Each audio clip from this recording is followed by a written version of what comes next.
Welcome children. Today I am going to take your English as well as geography class. Let me first take your English class.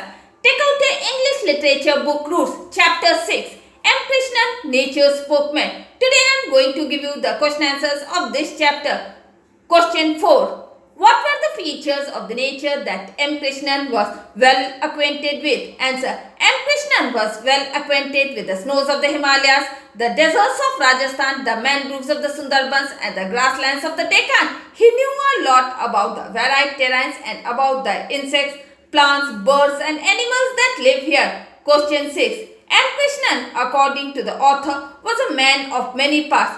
Would you agree? Why? Answer. Yes, I do agree with the author as M. Krishnan was not only an artist but also a writer of varied gifts who gave original expression in his writing. He was a talented photographer and a pioneering environmentalist and conversationalist who gave simple logical reasons to guide the approach. He knew about the varied features of the earth's surface and its inhabitants. Question 7. What was M. Krishnan's complaint against how environmental education was taught?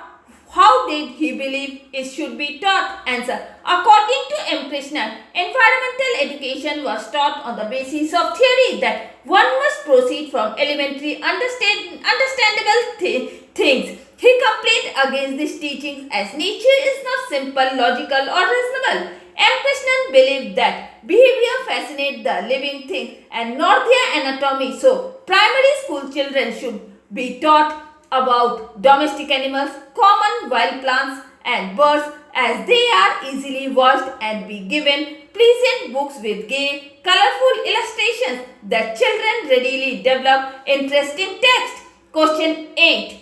Which characteristics and features of the peacock and the myna made M. Krishnan believe that they were the two birds best suited to represent India? Answer. According to M. Krishnan, both the birds are found all over India. Both depict folk legends, folk songs and classical art.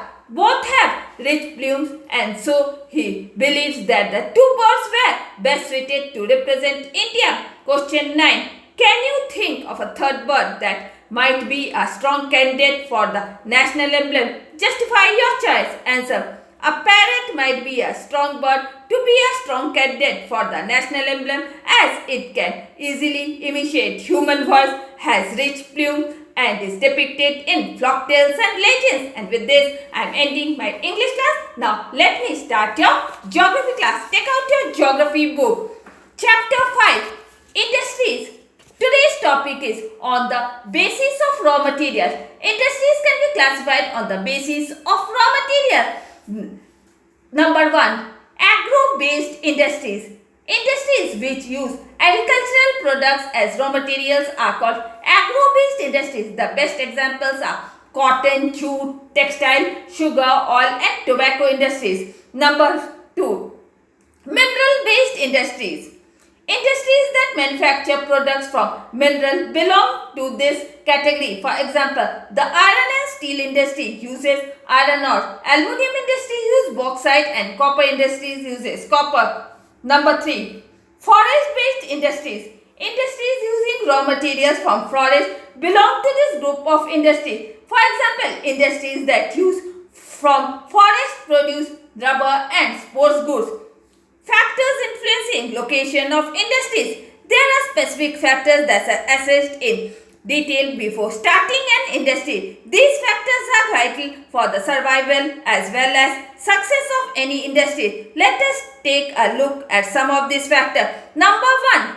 Proximity or nearness to raw materials.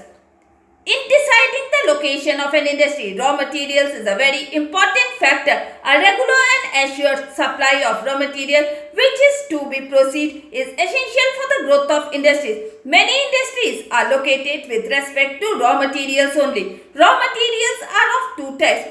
Weight losing and pure material. For example, when sugarcane is processed, the finished goods are only 10% of the total weight, while when cotton or jute is processed, the finished goods are about 90% of the total weight. In some cases, very high value products require a small amount of raw material such as watches, computer, etc. Number 2. Availability of power. Continuous supply of power at proper rates help in the growth of an industry. Coal, mineral oil and electricity are important sources of power for industry. Most of the industries tend to be located near the source of power. Number 3. Availability of labor. The continuous and successful working of an industry depends upon adequate supply of labor at reasonable wages. Some industries where most of the work is done by machines require skilled labor. Unskilled workers are readily available in densely populated areas. Light consumer goods and most of the agro-based industries like sugar, handlooms, tobacco, etc. generally depend upon locally available labor. Number 4. Efficient system of transport. Both raw materials and finished products need efficient means of transport. The region should have a network of well-maintained roads, railways and waterways. The northern plains of India have both good roads and railways. Therefore, many industrial towns have developed here. Kanpur, Lucknow, Kolkata, Varanasi and Patna are major transport towns of this region. Availability of capital. Modern industries need huge investment. Finance from individuals, companies, banks or from governments are available in big cities. Thus, the planning and management of industries is concentrated in cities. Proximity to market. After the processing of raw material, the finished goods should reach the market. Closeness to market is useful for quick sale of goods.